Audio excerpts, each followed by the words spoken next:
Hi, welcome back. And for those who've been up to date with our updates that we've been uploading, you realize that I've been really tackling the GCSE International English Language A.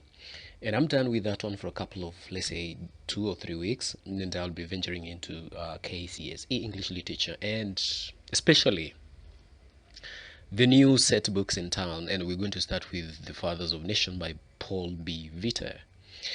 A couple of videos that I've just posted, if you've not, and on the same playlist we've got almost like 10 videos covering aspects as various aspects as far as this particular novel is concerned, that is Fathers of Nations.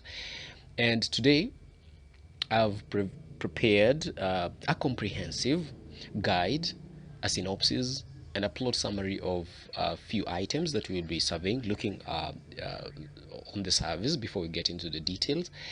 And I feel like this one comes in handy, especially for those ones who are transitioning on the interface of from the previous novel, that is it was Blossoms of the Savannah by Henry Ole Colette, and now into The Fathers of Nation by Paul B. Viter. So therefore, welcome to the guide to Fathers of Nations. Let's get into the biography of the author. Who is Paul B. Viter? Paul B. Viter was born in Tanzania. He received his PhD in physics from Emory University and was professor of physics at the Dar es Salaam. Later, he worked for an African Regional Center for Technology in Senegal, then later moved to International Research Center in Canada. He is the author of Fathers of Nations, the one that we are handling right now. He also served as the director of UNESCO Regional Office for Science and Technology in Africa before retiring. Let's look at the synopsis. The Fathers of Nations is a paradoxical novel, and it is set in the present-day Africa. It is a story that brings to the audience all that has gone wrong in Africa, but in a humorous way.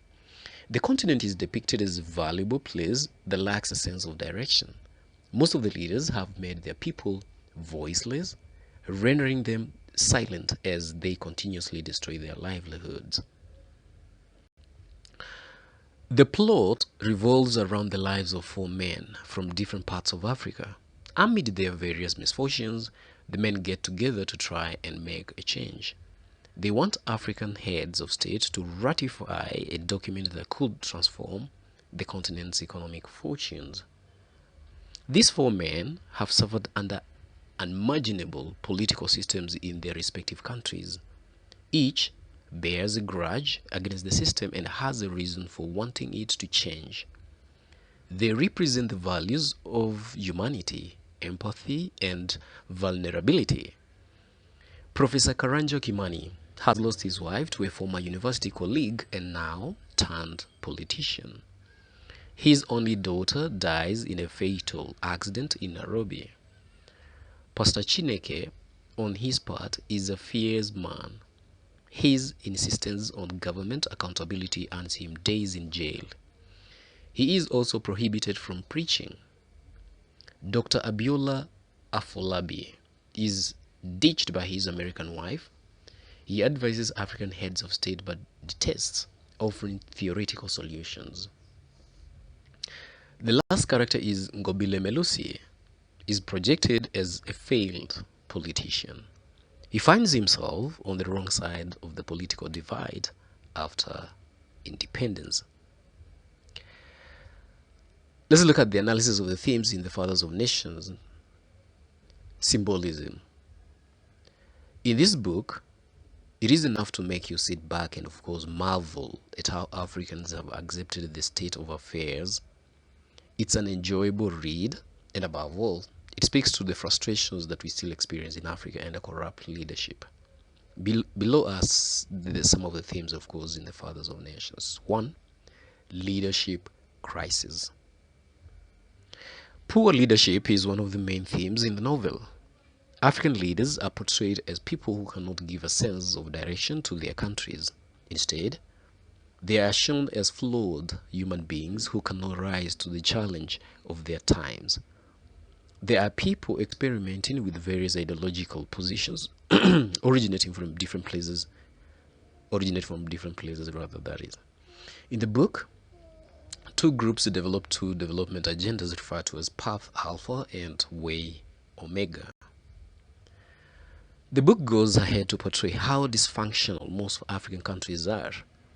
They are readily buying anything from anywhere. Unfortunately, in their hopelessness, the citizens continue to entertain a leadership that is blind to their plight. Poverty. The novel also paints a devastating picture of people on the knife's edge of daily survival. International imperialistic networks of control have captured and imprisoned the continent. African countries are sucked into meaningless loans with international financial institutions. These development loans, though luring, have unrealistic demands. As a result, the continent continues to sink into the abyss of poverty. Corruption, the theme of corruption. Paul B. Vita also shares that corruption is endemic in Africa. The vice has disastrous effects on the continent's economies. It also affects the cohesion of communities and social contracts, which are, of course, vital pillars of building nations.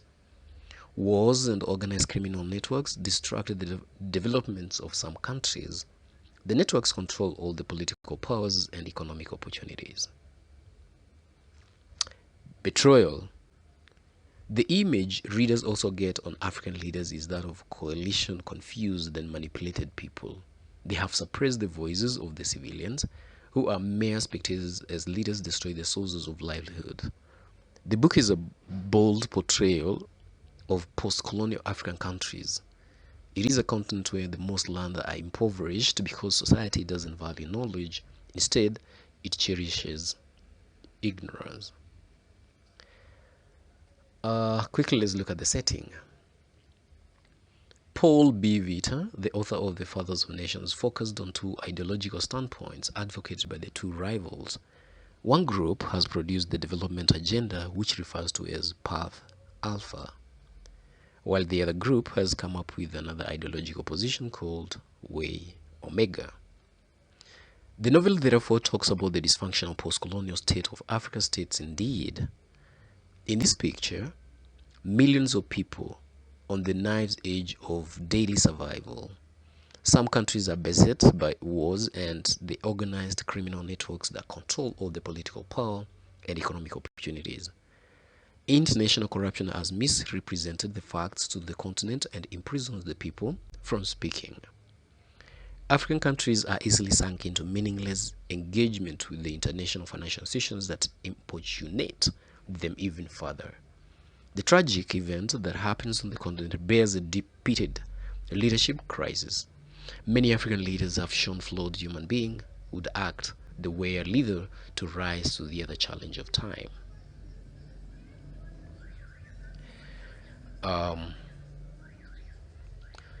The novel asserts that corruption is pandemic in African states. It is pervasive and has disastrous consequences to African economies and the cohesion of our communities and the social contract to which nations should be built. The author, Paul B. Vita, asserts that what we have in Africa are not nations but states. He goes further to give distinctions between the two.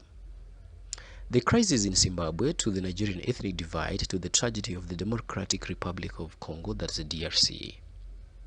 The book essentially reveals the true tragedy of Africa by world financial institutions. The novel shows the way African countries have sunk down into the abyss of poverty. The book is set in Africa, and it is in Africa where land people are impoverished and made beggars. This is a society that does not value knowledge, but of course cherishes ignorance. Let's talk about the paradoxes in the old novel. The instance of paradoxes which are portrayed now in chronicling the hilarious antics of African governments. The author also succeeds in pointing out the paradoxes, nonsensical actions and idiocies that the political systems rest on. The book is not so much an attack on African leaders or a tale of the failure of Africa, but an account of the heart wide-ranging stories of men involved, their journeys, and how they have found inner strength in adversity. With each person's story, a short history of their countries is revealed, and some of the atrocities that the characters witnessed and were subjected to.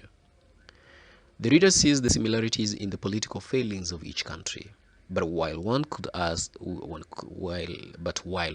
easily infer that the book is a challenge to the patriarchy and the overt negative masculinity rife on the continent, given that all the leaders are men and the title is Fathers of Nations, it is not that simple.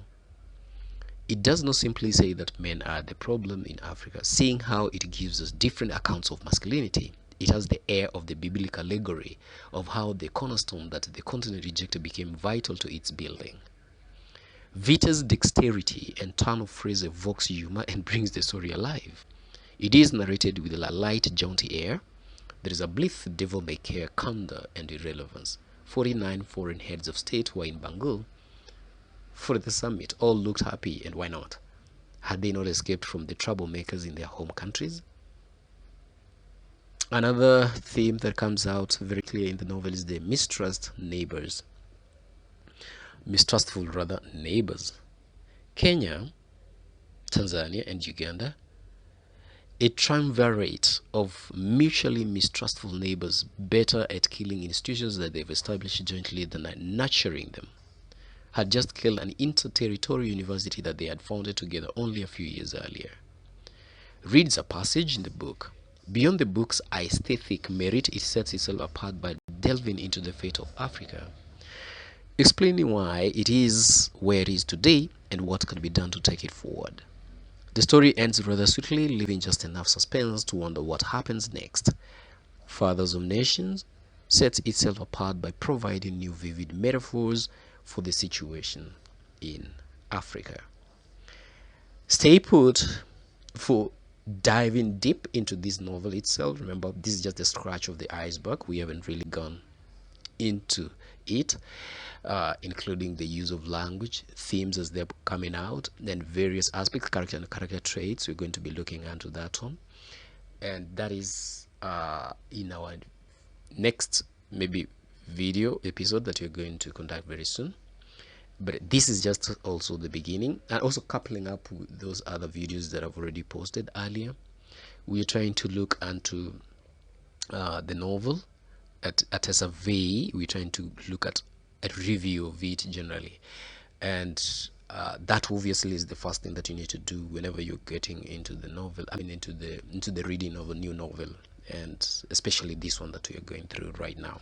Hope this finds you well, and if in case you have not subscribed, you're coming across this work and it's your first time, give it a thumbs up, a like that is, and a subscription to do me good, and of course sharing with good friends, those that you know that they can benefit from this particular work. And above all, stay blessed.